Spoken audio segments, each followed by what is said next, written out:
Assalamualaikum warahmatullahi wabarakatuh. Bismillahirrahmanirrahim. Alhamdulillah. Sahabatku sekalian, pada kesempatan kali ini saya mencoba berbagi tentang peraturan perundang-undangan. Pada kesempatan kali ini, saya akan menjelaskan sedikit tentang Undang-Undang Nomor 11 Tahun 2012 tentang Sistem Peradilan Pidana Anak, atau yang sering disebut dengan SPPA. Kemudian, apa sih yang dimaksud dengan Sistem Peradilan Pidana Anak, atau yang disingkat dengan SPPA? Yang dimaksud dengan Sistem Peradilan Pidana Anak adalah keseluruhan proses penyelesaian perkara anak yang berhadapan dengan hukum, mulai tahap penyelidikan sampai dengan tahap pembimbingan setelah menjalani pidana.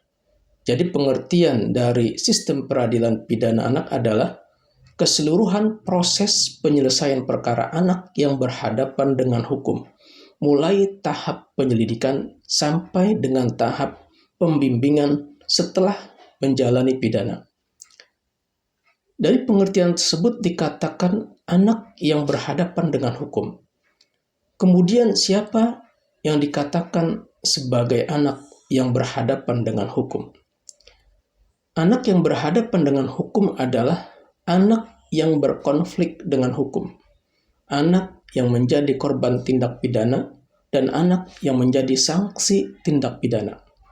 Jadi, anak yang berhadapan dengan hukum ini terdapat 3 kategori, yaitu anak yang berkonflik dengan hukum atau anak sebagai pelaku tindak pidana, anak yang menjadi korban tindak pidana, dan anak yang menjadi saksi tindak pidana.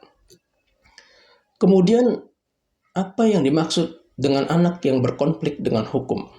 Anak yang berkonflik dengan hukum adalah anak yang telah berumur 12 tahun, tetapi belum berumur 18 tahun yang diduga melakukan tindak pidana. Jadi, yang dikatakan anak yang berkonflik dengan hukum adalah anak yang telah berumur 12 tahun, tetapi belum berumur 18 tahun yang diduga melakukan tindak pidana.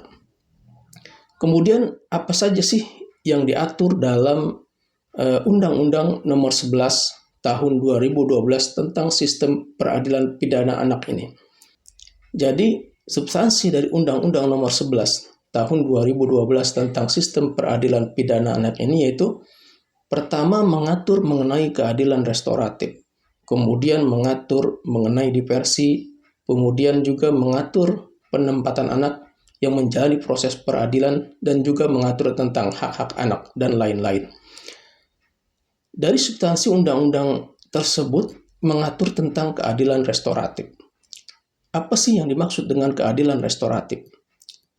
Yang dimaksud dengan keadilan restoratif adalah penyelesaian perkara tindak pidana dengan melibatkan pelaku, korban, keluarga pelaku atau keluarga korban, dan pihak lain yang terkait untuk bersama-sama mencari penyelesaian yang adil dengan menekankan pemulihan kembali pada keadaan semula dan bukan pembalasan.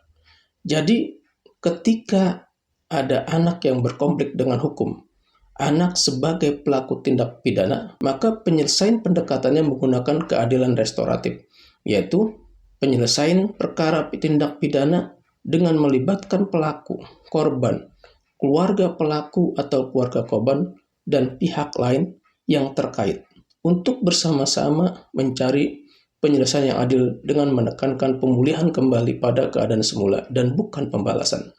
Jadi ketika terdapat atau ada anak yang berkonflik dengan hukum, anak sebagai pelaku tindak pidana, anak sebagai saksi atau sebagai korban, maka nanti penyelesaiannya menggunakan pendekatan keadilan restoratif, yaitu penyelesaian perkara tindak pidana dengan melibatkan pelaku, keluarga pelaku, keluarga korban, dan pihak lain yang terkait. Jadi itu yang dimaksud dengan keadilan restoratif. Kemudian mengenai diversi.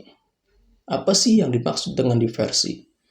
Diversi adalah pengalihan penyelesaian perkara anak dari proses peradilan ke proses di luar peradilan pidana. Jadi pengertian dari diversi adalah pengalihan penyelesaian perkara anak dari proses peradilan ke proses di luar peradilan pidana. Ini diatur dalam pasal 1 angka 7 Undang-Undang Nomor 11 Tahun 2012 tentang Sistem Peradilan Pidana Anak. Kemudian apa tujuan dari diversi? Tujuan dari diversi yang pertama yaitu untuk mencapai perdamaian antara korban dan anak, untuk menyelesaikan perkara anak di luar proses peradilan, kemudian menghindarkan anak dari perampasan kemerdekaan, mendorong masyarakat untuk berpartisipasi, dan menanamkan rasa tanggung jawab kepada anak. Ini adalah tujuan dilakukannya diversi. Kemudian kapan diversi dilakukan? Diversi dilakukan pada tingkat penyidikan, penuntutan, dan pemeriksaan perkara anak di pengadilan negeri. Jadi ketika anak melakukan tindak pidana, seperti anak melakukan pencurian, maka sejak proses penyidikan, penuntutan, dan pemeriksaan perkara anak di pengadilan negeri, wajib diupayakan diversi. Apabila penyidik, penuntut umum, dan hakim yang dengan sengaja tidak melaksanakan kewajiban upaya diversi, maka ada sanksi pidana kepada penyidik atau penuntut umum atau hakim yang tidak melakukan upaya diversi, yaitu berupa sanksi pidana penjara paling lama 2 tahun atau denda paling banyak 200 juta rupiah. Jadi ketika ada anak yang berhadapan dengan hukum, anak sebagai pelaku tindak pidana, maka yang pertama adalah yang dilakukan adalah mulai tingkat penyidikan, yaitu upaya diversi terlebih dahulu. Kemudian bagaimana ketentuan diversi? Ketentuan diversi yaitu pertama, anak telah berumur 12 tahun tetapi belum berumur 18 tahun. Kemudian ancaman pidana penjara di bawah 7 tahun dan bukan merupakan pengulangan tindak pidana. Jadi ketika ada anak yang berhadapan dengan hukum, anak sebagai pelaku tindak pidana, dan kemudian tindak pidana yang dilakukannya diancam dengan hukuman pidana di bawah 7 tahun, maka syarat diversi terpenuhi. Kemudian bagaimana kesepakatan diversi? Kesepakatan diversi harus mendapatkan persetujuan korban dan atau keluarga anak korban, serta kesediaan anak dan keluarganya, kecuali untuk tindak pidana yang berupa pelanggaran, tindak pidana ringan, tindak pidana tanpa korban, atau nilai kerugian korban tidak lebih dari nilai upah minimum provinsi setempat. Jadi ketika tindak pidananya hanya berupa pelanggaran, tindak pidana ringan, tindak pidana tanpa korban, atau nilai kerugian di bawah upah minimum provinsi, tidak perlu ada persetujuan korban atau keluarga korban.